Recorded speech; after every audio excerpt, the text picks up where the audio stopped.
Oscar is always on right track. That is why Fast Track Taxi அப்ப உடனே download பண்ணுங்க.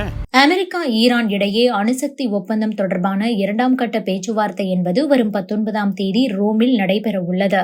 இந்த பேச்சுவார்த்தையில் ஒப்பந்தம் கையெழுத்தாக வேண்டும். இல்லாவிட்டால் என்ன நடக்கும் என்பது பற்றி டொனால்ட் ட்ரம்ப் கூறியுள்ளார். இது ஈரானுக்கான அடுத்த கட்ட வார்னிங்காக பார்க்கப்படுகிறது. ஈரான், அமெரிக்கா 2 நாடுகளும் எலியும் பூனையுமாக உள்ளன. 2 நாடுகளிடையே நீண்ட காலமாக மோதல் போக்கு உள்ளது. குறிப்பாக அமெரிக்க அதிபராக 2வது முறையாக டொனால்ட் ட்ரம்ப் பதவியேற்ற பிறகு இந்த மோதல் என்பது இன்னும் உச்சத்தை அடைந்திருக்கிறது. இதற்கு அமெரிக்க அதிபர் டொனால்ட் ட்ரம்ப் ஈரானுக்கு எதிரான நிலைப்பாடு கொண்டவர் என்பதுதான் முக்கிய காரணம். எந்த நேரத்தில் வேண்டுமானாலும் ஈரானை அமெரிக்க படைகள் தாக்கலாம் என்ற ஒரு நிலைதான் இருக்கிறது. இதனால் அணு ஆயுத தயாரிப்பை ஈரான் தீவிரப்படுத்தி உள்ளது. இதனை டொனால்ட் ட்ரம்ப் விரும்பவில்லை. இதனால் ஈரான் அணு ஆயுதம் தயாரிக்க கூடாது, அணுசக்தி திட்டம் என்ற பெயரில் அணு ஆயுதம் தயாரிக்க மாட்டோம் என்று அமெரிக்காவுடன் ஒப்பந்தம் செய்ய வேண்டும் என்று ஈரானுக்கு ட்ரம்ப் கடிதம் எழுதினார்.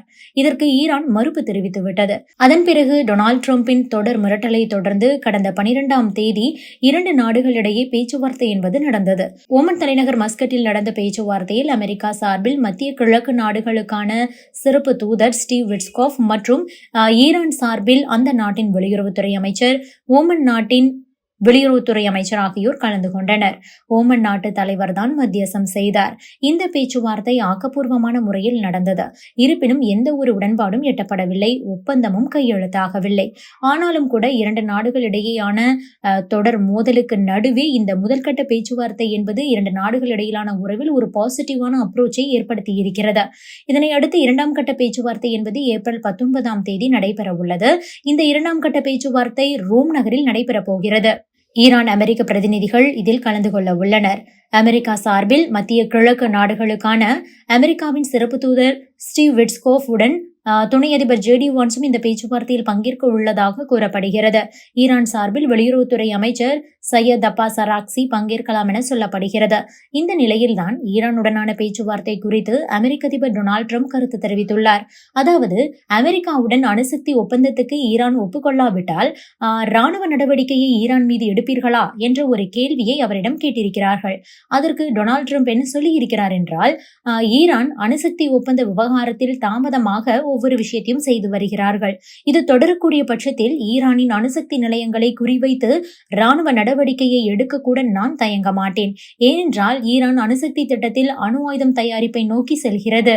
என்னை பொறுத்தவரை ஈரான் அணு ஆயுதத்தை முற்றிலுமாக மறந்துவிட வேண்டும். ஈரானிடம் அணு ஆயுதமே இருக்கக்கூடாது. அந்த நாடு அணு ஆயுதத்தை வைத்திருக்கவும் முடியாது. மீறினால் நிச்சயமாக ஈரானுக்கு எதிராக அமெரிக்காவின் ராணுவ நடவடிக்கை என்பது இருக்கும். இதனை தடுக்க ஈரான் அமெரிக்காவுடன் ஒப்பந்தம் செய்யும் பணியை விரைவுபடுத்த வேண்டும் என கூறியிருக்கிறார். இந்த ஒப்பந்தம் தொடர்பாக ஈரானை டொனால்ட் ட்ரம்ப் மிரட்டி இருப்பது என்பது இது முதல் முறை கிடையாது. இதற்கு முன்பும் பல முறை மிரட்டி இருக்கிறார். இந்த நிலையில்தான் ஈரானின் supreme leader Ayatollah Ali Khamenei உண்மையாகவே அமெரிக்காவின் நோக்கம் என்ன, இவர்கள் எதற்காக பேச்சுவார்த்தை நடத்துகிறார்கள் என்பது போல பேசியிருக்கிறார். அமெரிக்காவின் அணுகுமுறையே சரியில்லை. அவர்களின் அணுகுமுறை என்பது மிகவும் பெசிமிஸ்டிக்காக இருக்கிறது. அதாவது, எங்களை அவநம்பிக்கையோடு அணுகுகிறார்கள். இருப்பினும் நாங்கள் எங்களது திறன்கள் மீது மிகவும் கான்பிடென்டாக இருக்கிறோம். பேச்சுவார்த்தை நடைபெறுவதற்கு முன்பாகவே இதைத்தான் செய்ய வேண்டும் என்று அமெரிக்கா எங்களை நிர்பந்திக்கிறது. பேச்சுவார்த்தை நடந்தால்தான் என்ன நடக்கும் என்பதே தெரியும். அதில் உடன்பாடு எட்டப்படலாம் அல்லது உடன்பாடு எட்டப்படாமலும் போகலாம். ஆனால் அதற்கு முன்பாகவே அமெரிக்கா இதைத்தான் செய்ய வேண்டும் என சொல்வது நியாயமில்லை. அதை ஒத்துக்கொள்ள முடியாது என பேசியிருக்கிறார் அயதுல்லா அலி கமேனி. ஆக 2ஆம் கட்ட பேச்சுவார்த்தை நடைபெறுவதற்கு முன்பாகவே ஈரான் இப்படி ஒரு ஸ்டேட்மெண்ட்டை கொடுத்திருக்கிறது. ஈரான் அணுசக்தி திட்டம் தொடர்பாக அமெரிக்காவுடன் ஒப்பந்தம் செய்யாவிட்டால் இதுவரை இல்லாத வகையில் குண்டுகள் வீசப்படும் என்று ஏற்கனவே ட்ரம்ப் தெரிவித்திருக்கிறார்.